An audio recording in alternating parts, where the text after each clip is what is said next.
Hey y'all, welcome to my channel.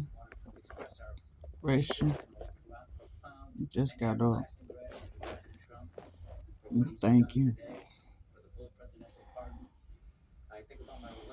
Off today. So I was off for 3 days. I ain't have to go to bed. I'm glad. The life of a Waffle House worker though. We're gonna start doing story time, right? But we're gonna start where I get my name from. Where I get Pretty Woman Eyes from. Or where I get Charlotte Wells from. Well, um when my daddy was living, I had wrote a book and it was called Pretty Woman's Eyes. Then I wrote another book that was called Rayshee's Web, right?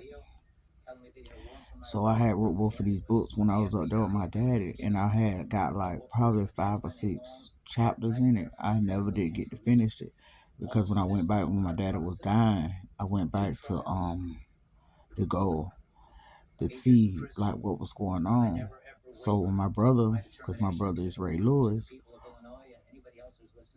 the time when I was going through that, I was calling my brother for everything. Ray was so tired of me. Ray was so tired of me. Like, and we lost my nephew and everything. So at that time, when I left my daddy, I had started because for one, my daddy and my mom were both on drugs when they made me. So that made me come out of the system already messed up, really. That's how I feel. I feel like they messed me up. But yeah. So my mom, my grandma ended up getting us. She raised all of us with her kids. So instead of my auntie them being my auntie, they was more like my sister.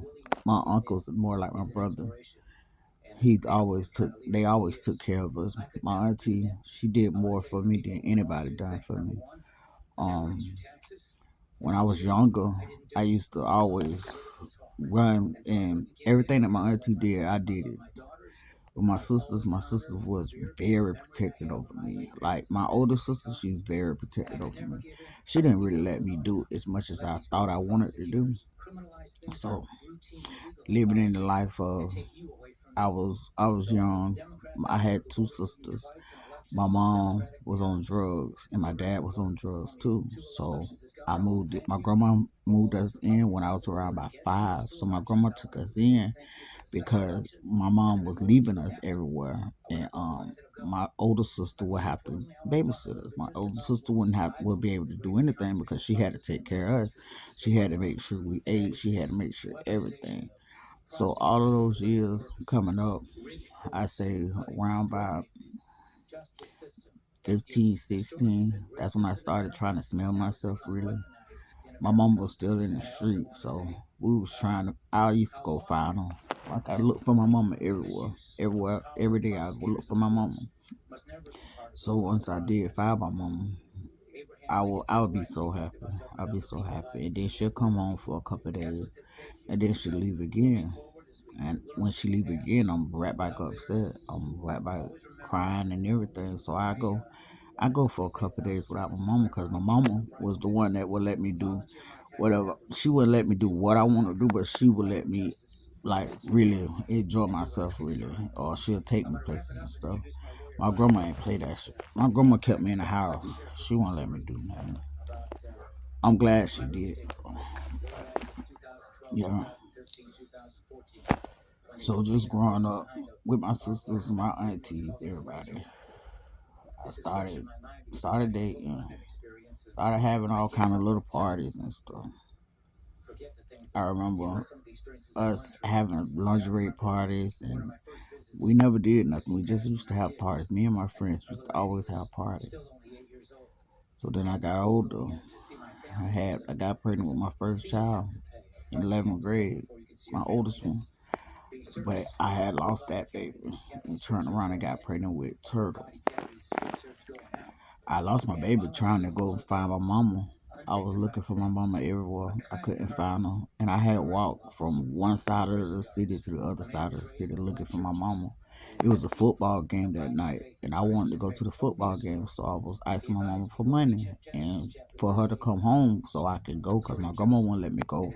If my mama not home, she not going to let me go. So I was crying and everything. My grandma used to make my friends sit and wait all the way to 12 o'clock. At 12 o'clock, the party is over. Like everybody going home, everything. My grandma would make us sit there until 12 o'clock until it's time for it to be over. Then she'll say, y'all can go. And I had some good friends too, because my friends used to sit there and wait with me.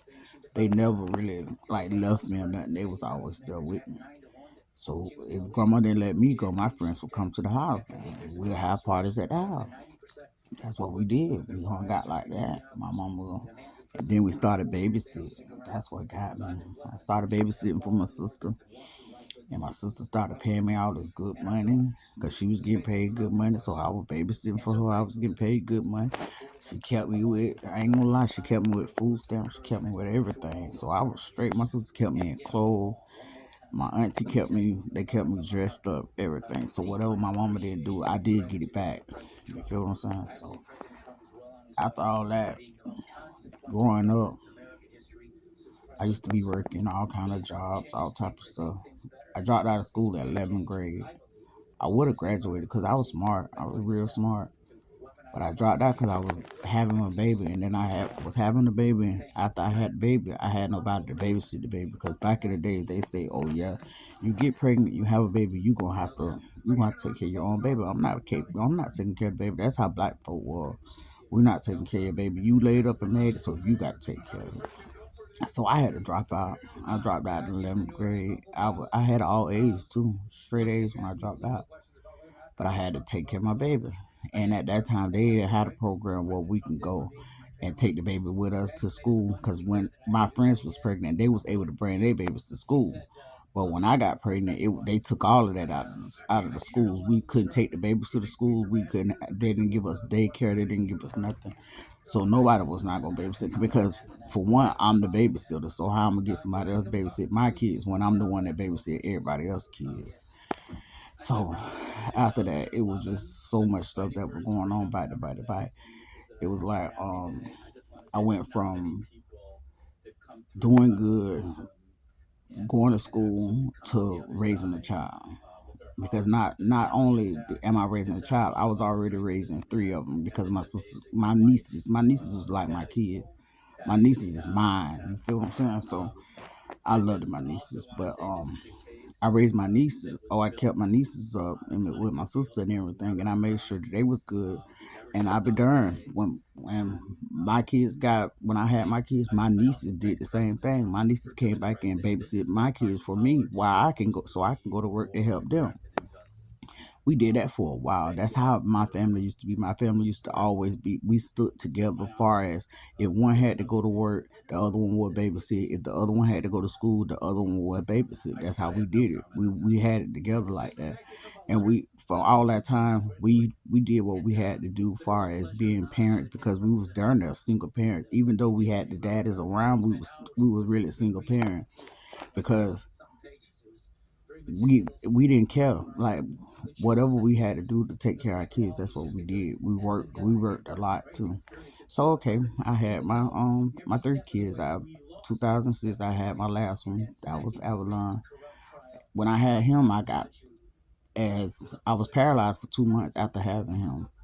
Paralyzed for 2 months after having him, so my body was always hurting really, really bad. So I got to the point where um, I didn't know what was going on, why my bike was so messed up, why I couldn't walk and all that stuff. So it took me years to figure out why my bike was messed up. But it never did come to me until I had got in a car wreck one day.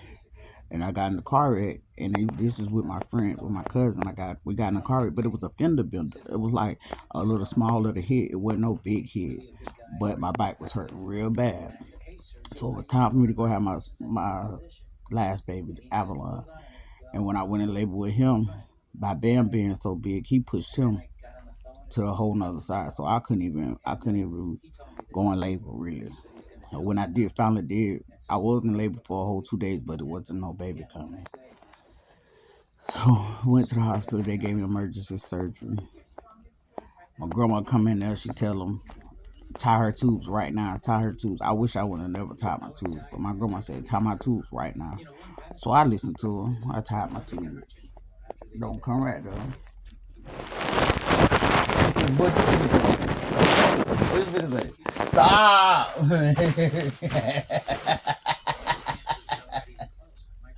Why would you do that? I'm telling a life story. I can't. You play too much. Okay, so I'm back. So in that time right there, I had my last child, my sisters. We had all our kids together, so we all raised all our kids together. My cousin Ashley, all that. We always had our kids together, so we raised. We I can say that we probably did okay. You feel what I'm saying? Like it ain't our kids ain't that bad. They did good, and now that they got older, they way better. So me and my cousin, we stood together all my life. All my life, that was the only person I really had was my cousin. So me and her would go do everything we had to do with the kids or whatever, and then we'll go ahead on and still work. She was always the one that would be working.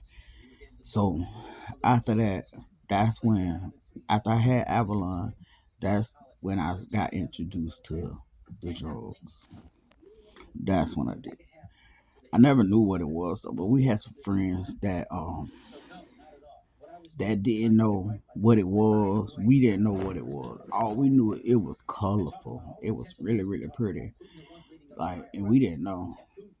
And we kept saying to ourselves, like, what it was. So when we found it out, well, we heard it was MDMA and it was supposed to be a divorce drug. It was supposed to be a drug where you can it makes you feel better, get back in love, type stuff like that. So that's what type of drug it's supposed to be. But we didn't know what it was.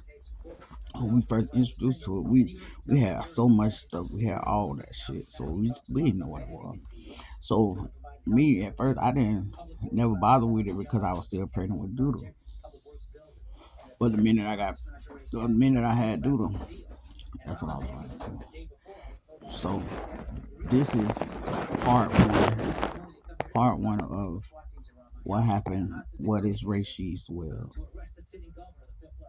and that's gonna tell everything that goes on. So this is part one. Part two, we will start that tomorrow. But we're gonna let y'all know what happened.